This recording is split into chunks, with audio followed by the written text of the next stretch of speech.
Okay.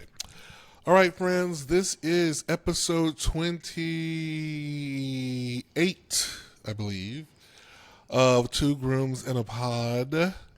Yes. I'm Cleo, And I'm Shannon.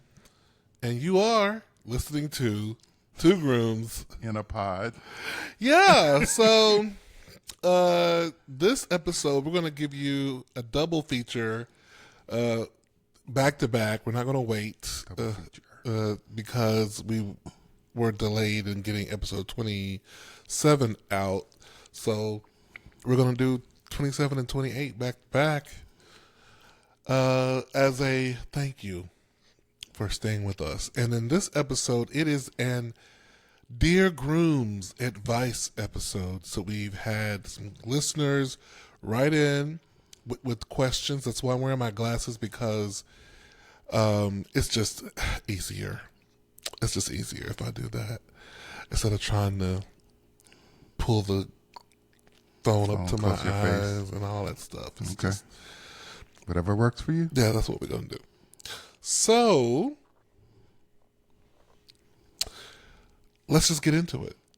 Let's get into it. So the first question, asking for a friend, of course.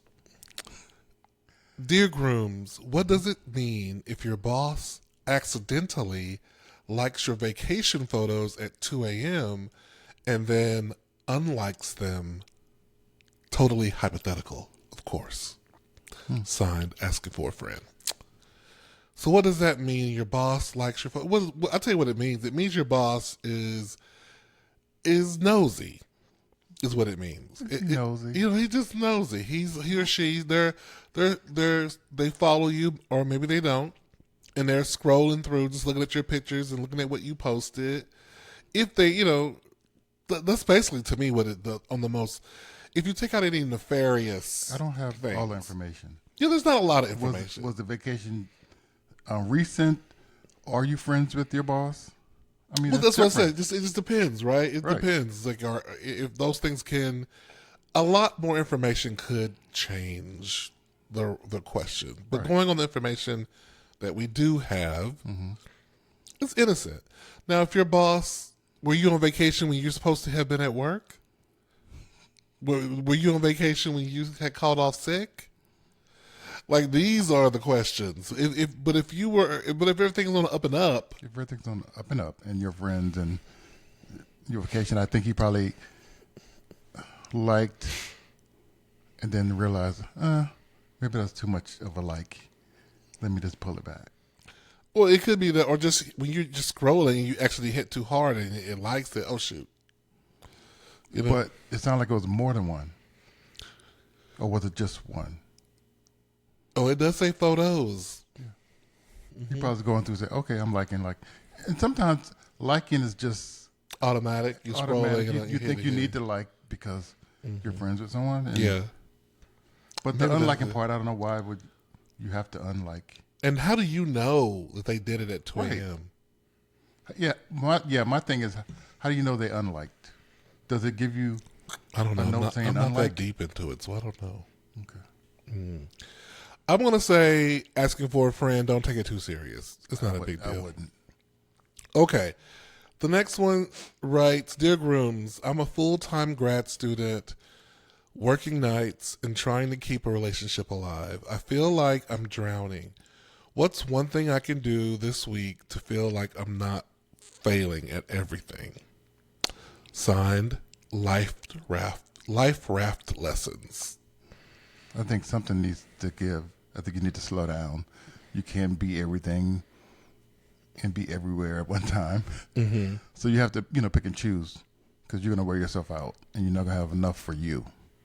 So I think you need to slow down and decide on what's the most important thing at this particular time for you, because you can't do everything. Well, but I do understand, you got school, you got to pay for school, you do have a relationship. So I think it's about, one, having conversation with your partner about, hey, I might need to pull back in some areas during the semester. And when the semester's over, I'll pick back up because, you want to do well in grad school. You can't get much less than a B in grad school, then they'll kick you out.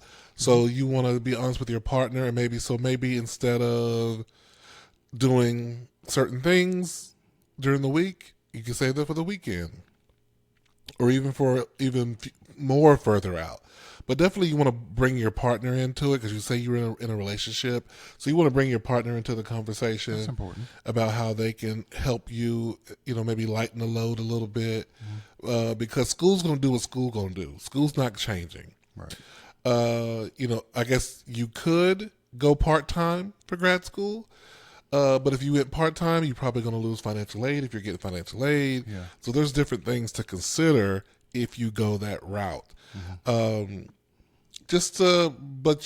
keep hope alive. Trouble don't last always. These are things that you'll eventually graduate. Right. And so this is stuff you do want to figure out how to work through, and it can be worked through. You just got to create more of a plan for yourself. Yeah, I think it's probably a test too for how you handle real life. Yeah.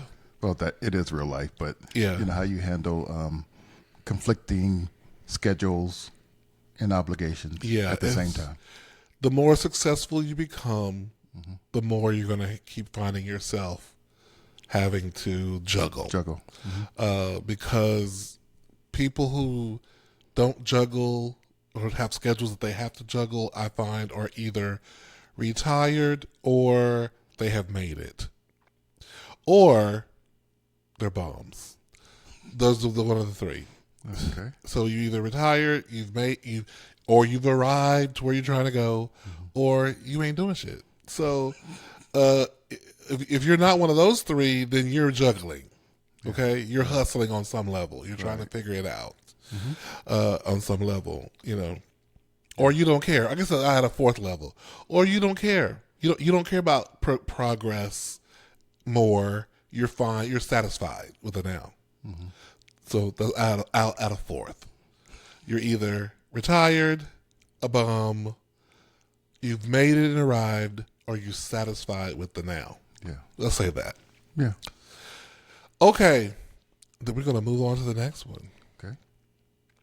Okay. Dear Grooms, am I overreacting? My best friend didn't invite me to her engagement dinner because she assumed I'd be too busy. I haven't texted her back in 3 days. Am I overreacting? No. If that's your best friend and you're not communicating about such an important event, there's a breakdown somewhere. Something happened. There's a breakdown. You did something that you didn't know you did, or either to her or to somebody who's important to her, who's part of this thing. Right. That was a very lame excuse that she gave you. Very lame excuse. Because I would let you tell me you're too busy. Or you know what? It's a passive aggressive move because you've been too busy. You've been too busy to do this. You've been too busy to do that. You haven't been showing up to this. You haven't been showing up to that. And so she's just like, you know what, girl? I'm not even inviting you because I'm tired of your nose. Yeah. And so it's got to be something it's deep. something other than just I assumed. Yeah.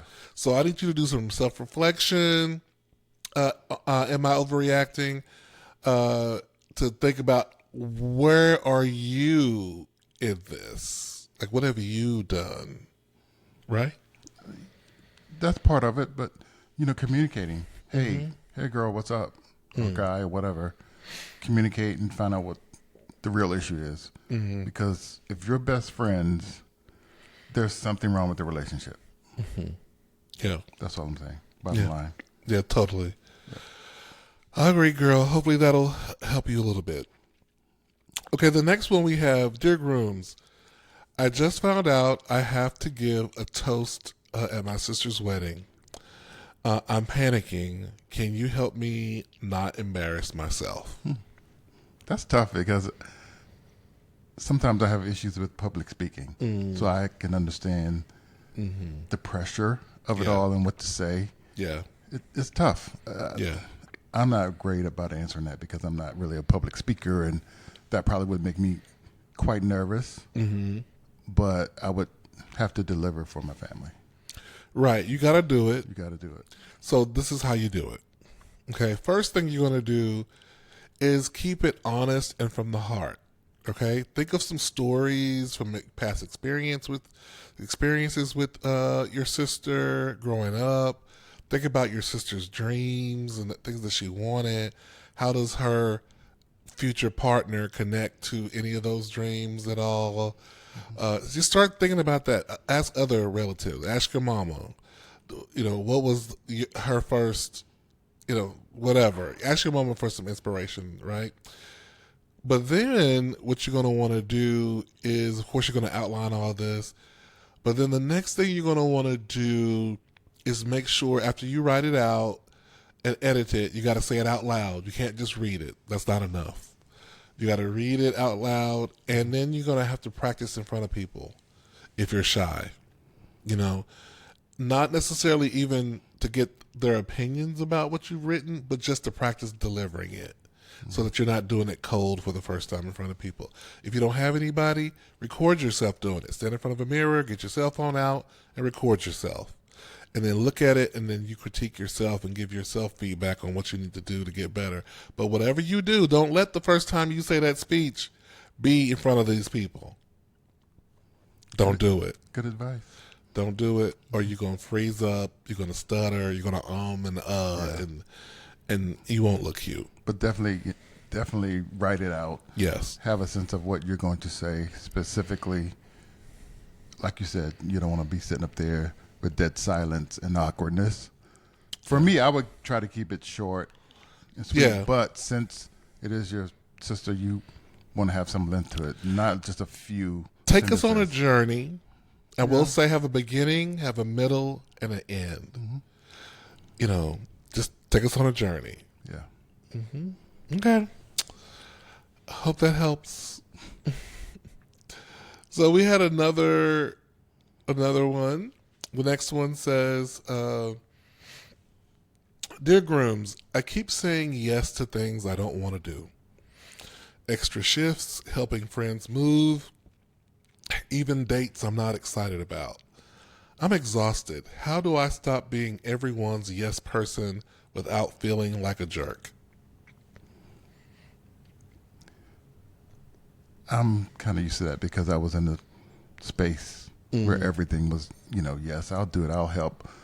Just being there for others because that's kind of, my thing. I like the most important people in my life to be happy.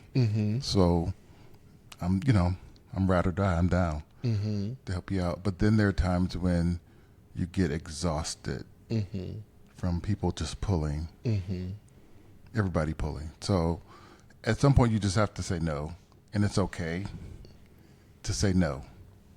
And you're not going to upset people. Well, maybe some people will be upset, but sometimes you have to put yourself first. And if it's pulling too much from you, personally, emotionally, physically, at some point you have to learn how to say no. Or later on, or not as much, or, set expectations for yourself that make you feel better about the situation. But Yeah. you need to learn to not do things that you don't want to do. I think that I totally agree with you. You got to set those expectations. You got to, because right now you have set an expectation. You set an expectation that it's always yes. Yeah. And so you will keep getting called upon because that's the expectation that you've set. And you're doing it because, as you said in your own words, you feel like a jerk if you say no. But here's the thing. You're going to have to just go ahead and accept that you're a people pleaser by nature. Yeah. And you're going to have to accept the fact that you're going to feel like a jerk sometimes. Even though you're doing what's best for you, you're going to feel uncomfortable doing it. Very uncomfortable. And just go ahead and accept the fact that I'm uncomfortable with saying no, but for the sake of my health and whatever, I'm going to say no to this. I'm just going to say no. And I think that's what you really need to think about and what you really need to do. Right. Because people will keep asking you if you say yes. They're going to keep asking you. Yeah. Because That's what people do. But why wouldn't I keep going back to the well if the well's giving Right. me water? Like, Right. why wouldn't I? You grown. You can say no if you don't like it. That's what people are thinking. Yes. Here's the thing. I'm looking at what you wrote again, just trying to see here. Here's the things I don't want to do. Extra shifts. Okay. So you got to get a little selfish here. It's okay to be selfish. You got to get a little selfish because selfishness on some level is self-preservation. Okay, and so you do need to preserve your sanity, because you're gonna blow up on somebody doing all this, like moving, girl. Who's helped you move? Probably nobody. Right. That's why I always say, listen, friends, me and my friends, we had a pact. Girl, I'm not helping you move, and I'm not asking you to help me move. That's the pact. Don't feel bad. I'm not asking you, and I'm not feeling bad about when you tell me you moving. Oh, great. Let me know when you've unpacked, girl. I'll come over. I'm not helping you move. You know? I had to get to that point, dude. You were helping everybody. Yeah. Even people that weren't as important, but I felt I needed to help. And you can't help everybody. No, ma'am. I hate moving. Right? Everybody hates Everybody it. hates moving. So Everybody hates moving. And who's helping you move? nobody. Nobody. But quick to call you. Well, one person always helps me. My brother always helped me. Yeah. But your brother ain't moving out all the time. Yeah. No. So, yes, that's our advice to you is really just to empower yourself to say no, or at least empower yourself to do this. Let me think about it. Give me 24 hours and I'll get back to you, so that you can give yourself some time, because saying no right away may feel too conflict forward for you. So maybe you need to say, let me table it, go back home when you know full well you're going to say no, and then you text them. Oh, I thought about it and I looked at my schedule and no, I can't do that. And now you're safe at home. No conflict. Yes. Somebody asks you out on a date. I would love to. Let me check my calendar. When is it? Oh, my calendar's at home. I left my calendar at the house. I'll get back with you. What's your number here? Write it on a piece of paper. I'll get back to you. No, I can't make the date. You know? Can you work this shift for me? I don't know. I think I may have a thing already. I may have plans already. Right. Let me check my calendar. And if you need that rest time, take it. Yes. So sorry. I wish I could help you out, but I can't. Right. And it's none of their business why. True. Some personal things have come up and I can't do it. Can't do it. So empower yourself. Okay. Dear Grooms, what's one small change I can make to my morning routine that will actually help me stop running out the door like a tornado every day? I can't help you. I'm last minute person. So Okay. I'm sorry. I cannot, in good conscience give you any tips because I'm glad you're I'm honest. I'm a snooze person 2 or 3 times. No. Right. Thank goodness he has got to walk across the house to get to the office. Listen, I say this. First thing is, if you are a snooze person, set your alarm clock very early. You typically need 2 hours from the time you sit up out of the bed before the time you get to work, depending on how close your job is. I take about 2 hours, and my job is just 10, 15 minutes away. And it takes me from the time I sit up to milling about to get there. So you got to figure out how much time does it take you to get from the house to the office, and then give you 2 hours from that point backwards. That gives you time to slowly wake up, do what you need to do, and all that kind of thing. Yeah. Let me grab some water.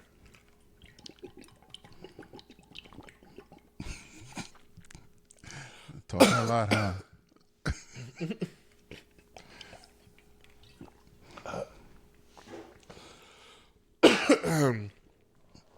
So yeah, it gives you some time to do that. But also, Listen, what's that woman you like to listen to? That white woman with Mel the blonde hair. Robbins. Mel Robbins says, you said that Just get real up. quick. Because I was just listening to her. Mel Robbins says to get out the bed. Don't snooze. Don't. Yes. She says don't sit there and anticipate getting up. Get up. Just get up. But this is what I say. Go ahead and set your 5 alarms, girl, just in case you don't follow Mel's advice. Because if you don't, you're going to fall back asleep and all that kind of stuff, right? Yeah.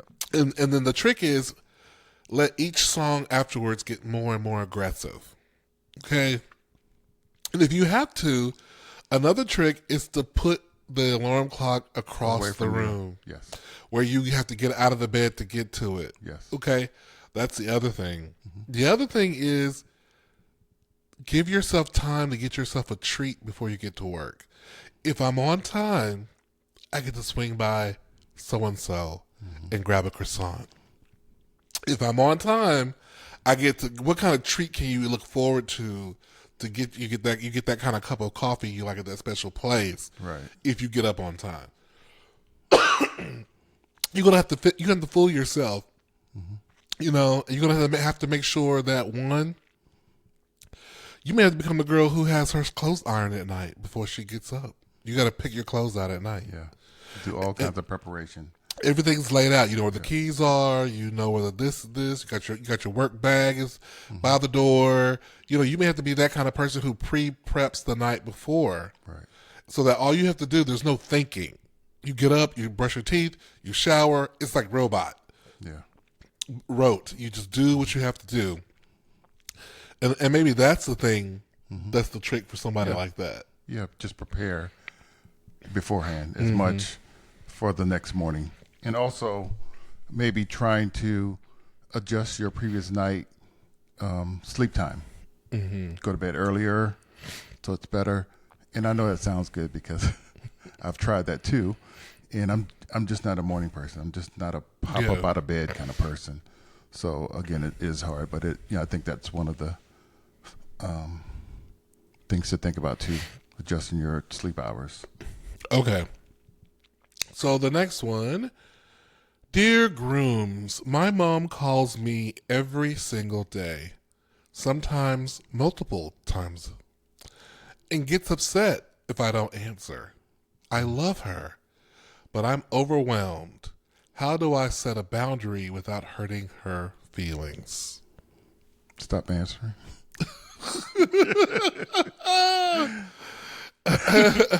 Because sometimes you have to set the tone. Yeah. So if you don't make yourself available all the time, maybe that'll set the tone. Set the expectation. Expectations, right. Yes. Yeah. So yeah, maybe not answering all the time is good because you'll teach her, your schedule and what she should not do all the time. Yeah, change the expectation. Yeah. My question to you, though, do you ever call her? That might quell some of it, too. If you called her, sent her a random text message, that might make her feel a little bit more that she has your attention, that you care. And so then that may stop her from, But calling too much. just looking into it, because my mom's not here with me. I would love my mother called me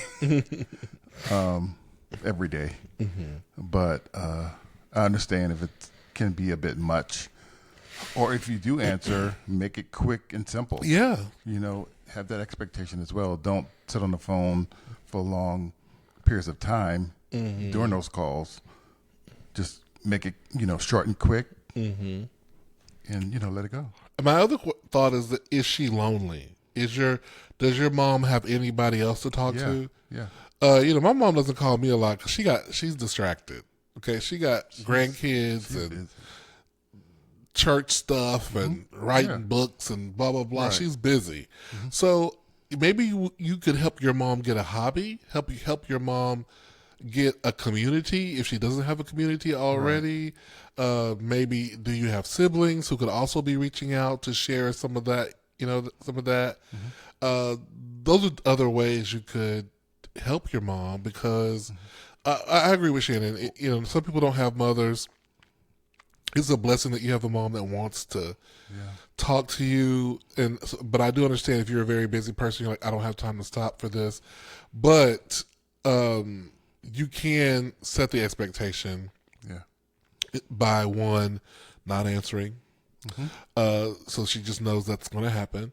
Two, by maybe even setting a schedule for when y'all are going to talk. Like, hey, we talk on Fridays at 6. Mm-hmm. You know, unless there's, we can talk other times, but just know I'm always going to be available for you Fridays at 6. Maybe that'll squelch some of it. Yeah. And then also finding out, does she have a community? Helping her find a community to communicate with. Yeah, and maybe looking deeper into things, because her calling you is because you're probably not calling her. Mm-hmm. Yeah. Or, like I said, set the schedule. Don't pick up the phone unless you're on your way home from work when you have the time. Mm-hmm. And that'll set the expectation that she can only call you during that period of time. Or things like that. So, yeah. All right. So our next one is, Dear Grooms, I drafted a message to my friend who's been ghosting me. It goes like this. Hey, not sure what's going on, but I guess I'll stop trying. End quote. Should I send it or rewrite it? What do you think? I still need more information, but Your friends if someone's ghosting you, sometimes you have to let them have their space. If you reached out, I think more than once or twice. I think I would say that.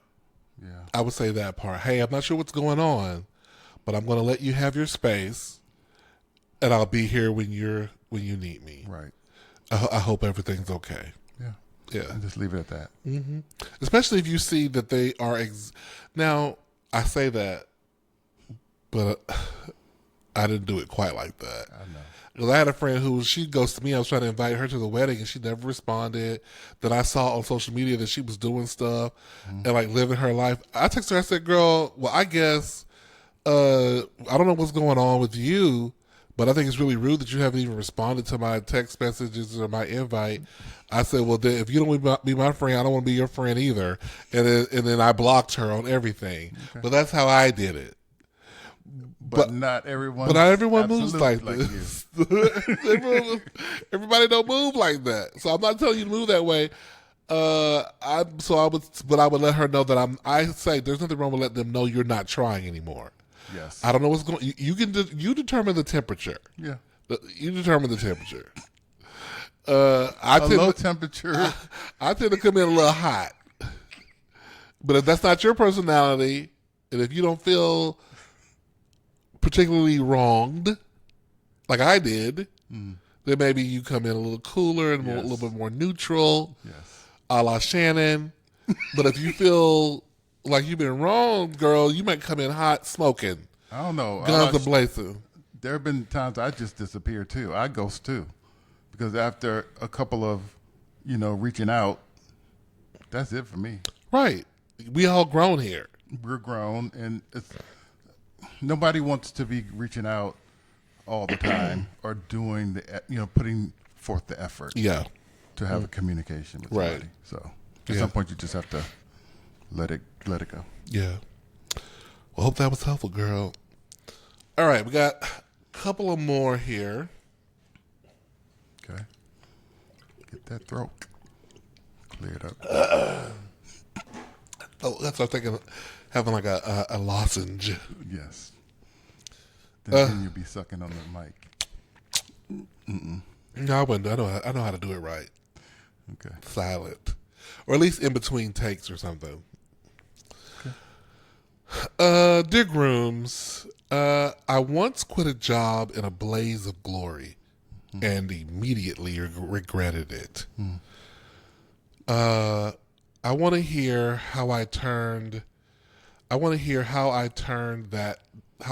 that disaster into a career pivot. I quit a job in a blaze of glory and immediately regretted it.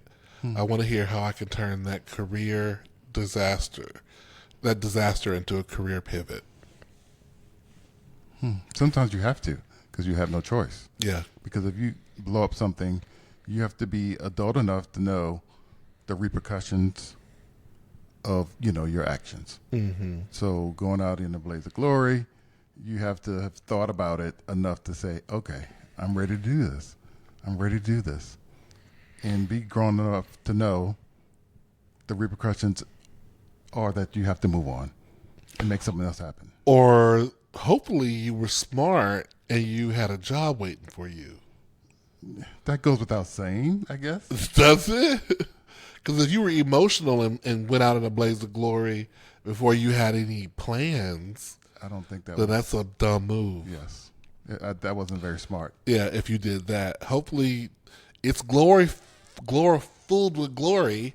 If it was planned, you got a better Yes. job waiting on you, Right. and you can come in there, fuck you, fuck you, fuck you, fuck you, I'm gone, and you ain't. But it's not like you leave and you're like, Right. how am I going to pay my rent next month? You know, That's foolish. that would be if you foolish. didn't think that out. Yes, yes. So, So that's the only thing that would make it a disaster to me. I think Maybe so. you regretted it because maybe the new job doesn't pay as grass wasn't- well. the grass wasn't green The on the grass other is side. not as green. You realize that, dang, yeah, it was bad over there, but I could have worked through it Right. a little bit. Right. It might be one of those kind of situations. And if that's the case, then the thing is time. Yeah. You have to come up with a new career plan Or- for yourself. Yeah. Try to move again. And try to Yes. plan to move again. What you need to do while you're at the current job is make some big moves. Be impressive. Do things that brings positive light to you, so that target a couple of people who you will want to be references for you, and impress them and bring them over to your side, so that when you are ready to make a move, you can go, hey, will you be a reference for me? Right. I get it. This is our last one, and it goes, Dear Grooms, I just got rejected from my dream program. I know it's not the end of the world, but right now it feels like it. Can you remind me why I shouldn't give up? Aww. I think that's part of life. You're gonna get a lot of no's, and you're gonna get your fair share of yeses. So I think that you should keep trying. Nothing's perfect. It's just part of growth. Yeah. To keep trying for your goals, and one no should not stop you from moving on and not understanding your successes. So I think you should keep moving on. I always say that if you give up after being rejected, it means that thing was never really for you, like that career path. Because no's are just obstacles. They are character builders on some level, and if you really see in the horizon this thing is that you want, but there's these roadblocks and obstacles in the way, and you go, oh, it's hard, or it's not as easy as I thought, so it's not for me, then that thing really isn't for you if you quit. It's not.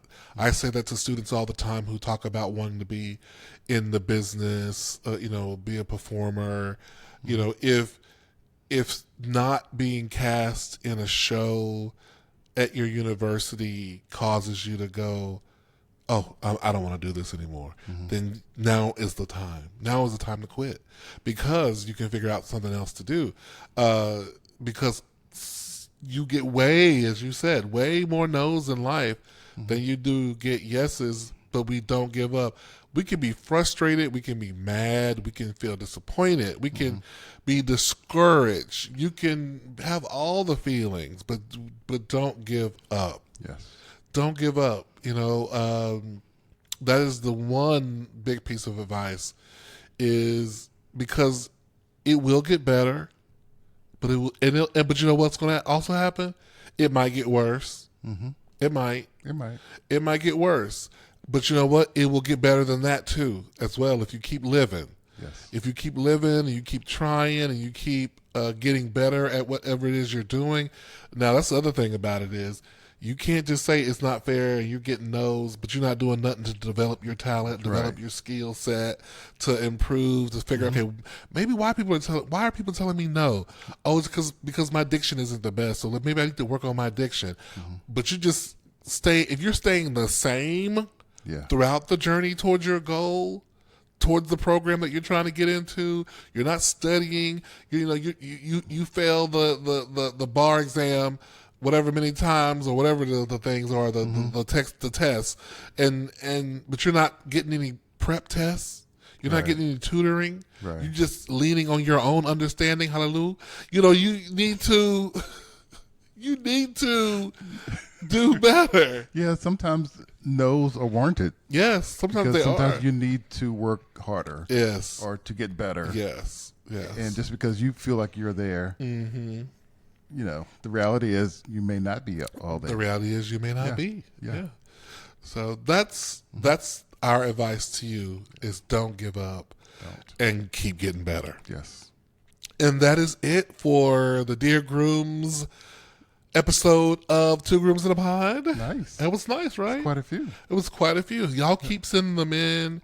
I love doing these kind of episodes. It's nice. Yeah. Because people, giving feedback and Yeah. they want to hear our thoughts about different topics. That's great. Yeah.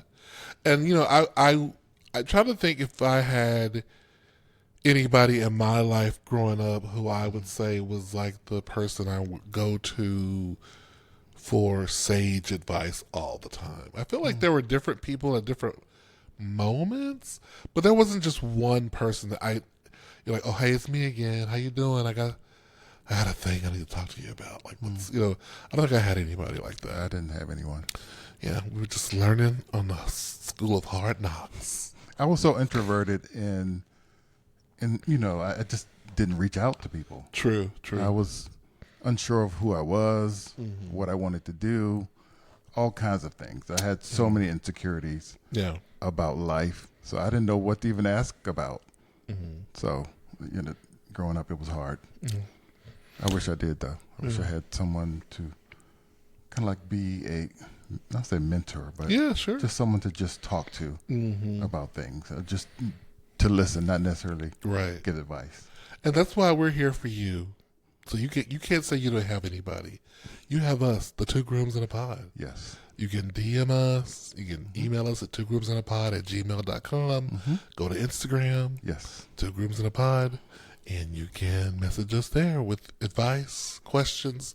We are happy to be the mentor for you that maybe we didn't have. We're happy to do Absolutely. it. Or the friend. I want to give an update on one of our listeners. Okay. The one who had called in about or wrote in about his boyfriend, that they were living together and his boyfriend wasn't giving him, Oh, okay. what do you call it? What's the one of the Giving him what he wanted. giving him what he no, but what I think what Wendy Williams called it on her show. She called it a professional. Yes. Okay. A professional. She was his man wasn't giving him a professional. I never heard that. Yeah, so Wendy Williams said on her show. And so I got an update. They are broken up. Oh. Yeah, but I think for now everybody's happy because it feels like it was the best thing to do. The boyfriend is now in his own apartment. He hadn't really ever been in his own apartment before. So it's like some growth for him, and maybe they need to be apart so they both can grow in some different ways. So it doesn't feel like it's a tragic thing right now. It just feels like it's a growth moment for everybody. Okay. They're still good. friends, and they see each other. But yeah, so that's good. So I'm happy for for the them update. in that way. And again, I appreciate the update, Little Bear. So that's it for us. Nice. Thank y'all for joining us on this advice episode of Two Grooms. In a pod. I'm Cleo. And I'm Shannon. And we will see y'all next time. Bye. Bye.